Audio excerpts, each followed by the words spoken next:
పొగ త్రాగటం, మద్యం సేవించడం ఆరోగ్యానికి హానికరం మరియు ప్రాణాంతకం. అగ్రహారం నాకు చాలా ఇష్టమైన ఊరు. దానికి కారణాలు 2. మొదటిది గోదావరి, 2 మా చిన్నమామయ్య. అంటరానితనానికి చాలా దూరంగా పెరుగుతున్న నాకు మొదటిసారి నాకు ఒక దళితుడిని పరిచయం చేసిన ఊరు. ఈ దేశంలో కుల వ్యవస్థ చావదు, చచ్చినట్టు నటించి దాని రూపం మార్చుకుంటుందంతే.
The boss is back, get ready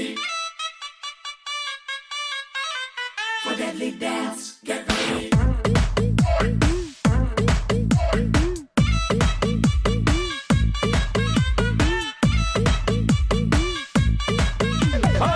Rattalu Rattalu ఓ సోసి రత్తాలు నిన్ను చూస్తే నిలబడనంటాయి నా చొక్కా బొత్తాలు మాసుడం సూచేసేద్దాం రావే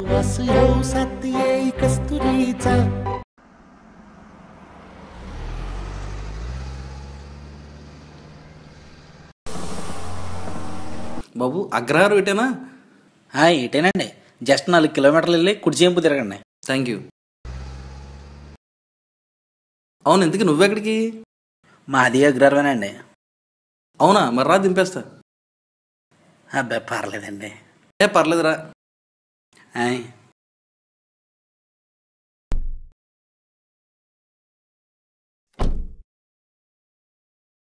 ఓకేనా?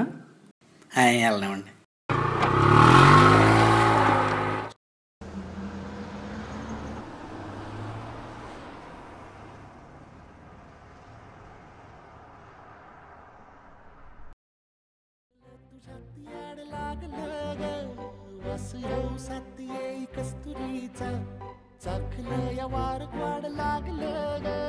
అయ్యారు తమరు కమ్మోరండి?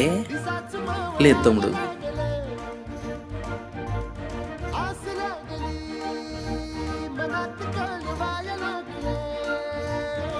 నా ఐడిగారింట్లో పెళ్ళికి వెళ్తారట్టున్నారు. కాదు భయ్యా.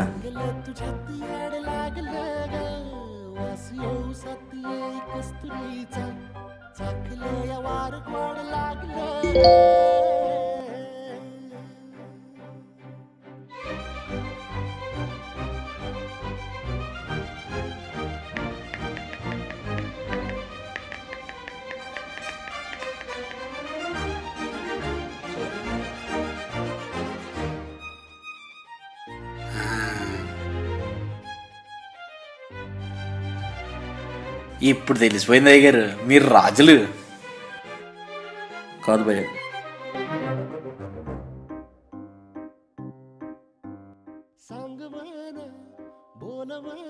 తమ్ముడు, అగ్రహారంలో అరిగెల యేసరాజ్ అని మా మావి ఉన్నారు. నీకేమన్నా తెలుసా? అనియా, నువ్వు మావాడువా? మీ ఓడంటే? ఊరుకోనియా, నీకు అర్థమైంది. యేసరాజు గడేనా? తెలుసానియా?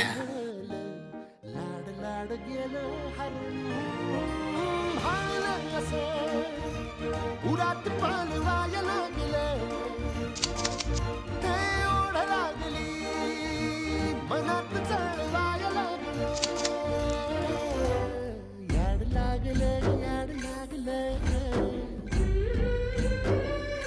ఈ ఊళ్ళో ఆడు తెల్లమాడు ఎవడు ఉండని. అబ్బో ఆడు అడియాస్ అయినా మా ఏంటనియా. ఒకసారి బండి దగ్గర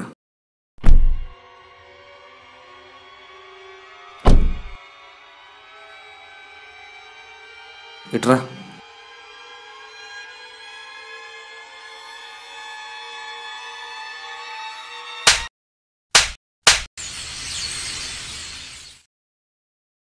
ఒకసారి ఎదవనేసేవేంట్రా?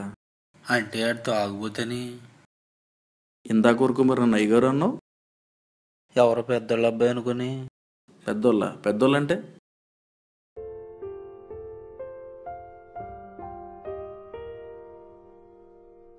మనల్ని ఎవరో కదరా, మనమే చిన్నోళ్ళు చేసుకుంటున్నాం.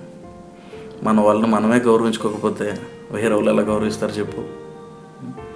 అయినా పెద్దోళ్ళు అంటే పెద్ద కులాల్లో పుట్టినోళ్ళు, బాగా డబ్బులున్నోళ్ళు కాదురా.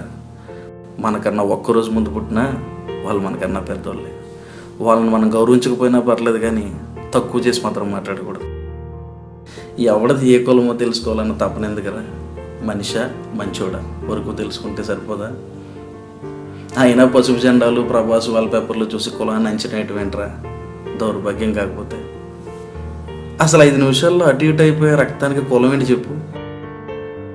సర్లే కానీ ఇంతకీ ఏం చదువుతున్నావు? డిగ్రీ మధ్యలో ఆపేశానండి. ఎందుకని? సెకండ్ ఇయర్లో 2 సబ్జెక్టులు ఆగినాయండి. తర్వాత ఇంట్రెస్ట్ లేక మానేశాను.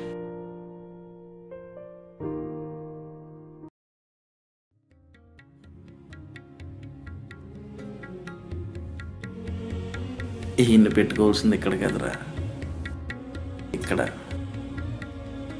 స్వతంత్రం వచ్చి 60 ఏళ్ళైనా ఇంకా మనం ఆడి పొలంలోనూ ఈడి పొలంలోనూ పనిచేయడానికరా మన కోసం అని అంత కష్టపడే రిజర్వేషన్ సంపాదించింది కాదండి. మహా గొప్ప సంస్కృతి సాంప్రదాయాలని చెప్పుకునే మన దేశంలో వేల ఏళ్ల బానిసత్వం తర్వాత దళితునికి తిరిగి మనిషిగా బ్రతకడానికి దొరికిన ఒకే ఒక అవకాశం రా రిజర్వేషన్. ఈరోజు ఈ మట్టి మీద ఇంత ధైర్యంగా తిరగగలుగుతున్నాం అంటే, ఈ గాలిని ఇంత స్వేచ్ఛగా పీల్చుకోగలుగుతున్నాం అంటే కేవలం ఇది ఆయన పెట్టిన భిక్షే. మనకేమో దాని వాల్యూ తెలియట్లేదు. ఎక్కడన్నా 1000లో 4 అంటూ కూడా బాగుపడితే మొత్తం జాతి బాగుపడిపోయింది అనుకుంటున్నారు జనాలు. ప్రస్తుత పరిస్థితులు చూస్తుంటే కొన్నాళ్ళకి రిజర్వేషన్లు ఉంటాయన్న గ్యారెంటీ కూడా లేదు. వాళ్ళు ఎలాగో కులాన్ని తెలుసుకోవడానికి, దాన్ని బయట పెట్టుకోవడానికి ఎగబడుతూనే ఉంటారు. కనీసం మనమైనా దాన్ని ఇగ్నోర్ చేయకపోతే ఇంకా ఎప్పటికి మారుతుంది ఈ సమాజం? వాడు కులం పేరు ఎత్తడం కాదు, మనమే ఆ పేరు ఎత్తే ధైర్యం వాడికి ఇవ్వకుండా మనల్ని మనం గౌరవించుకోవాలి. కొట్టనని ఫీల్ అయ్యావా? లేదండి. బాగా చదువుకుంటావా? చదువుకుంటానండి. కాంపిటేటివ్ ఎగ్జామ్స్కి ప్రిపేర్ అవ్వు, ఓకేనా? అవును తమ్ముడు, ఇంతకీ నీ పేరు చెప్పలేదు. జయరాజ్ అండి. మరి ఇంకేంటి తమ్ముడు, నువ్వు కూడా రాజువే.